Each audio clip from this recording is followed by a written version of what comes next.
ബൈബിളിലെ ഒരു പുസ്തകത്തിന്റെ പേര് വിലാപങ്ങൾ എന്നാണ്. പേര് പോലെ തന്നെയാണ്, കണ്ണീരും സങ്കടങ്ങളും കൊണ്ട് തുന്നിക്കെട്ടിയ ഒരു പുസ്തകമാണ്. തുടക്കം മുതൽ ഒടുക്കം വരെ ഒരു ജനത്തിന്റെ വിലാപങ്ങളാണ് ആ പുസ്തകത്തിൽ. സ്വന്തം ദേവാലയം തകർക്കപ്പെട്ടതിന്റെയും അവർ കടന്നുപോയ അടിമത്ത ജീവിതത്തിന്റെയും ഒക്കെ ബാക്ക്ഗ്രൗണ്ടിൽ നിന്ന് വേണം ആ പുസ്തകം നമ്മൾ വായിക്കാനായിട്ട്. വിലാപങ്ങളുടെ പുസ്തകം 3-ാം അധ്യായത്തില് 19 മുതലുള്ള വാക്യങ്ങൾ ഇങ്ങനെയാണ്: എന്റെ കഷ്ടതയുടെയും അലച്ചിലിന്റെയും ഓർമ്മ എനിക്ക് കൈപ്പേറിയ വിഷമാണ്.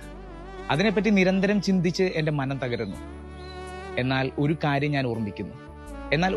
ഞാൻ ഓർമ്മിക്കുന്നു, അതെനിക്ക് പ്രത്യാശ നൽകുന്നു. കർത്താവിന്റെ സ്നേഹം ഒരിക്കലും അസ്തമിക്കുന്നില്ല, അവിടുത്തെ കാരുണ്യം ഒരിക്കലും അവസാനിക്കുന്നുമില്ല. ഓരോ പ്രഭാതത്തിലും അത് പുതിയതാണ്.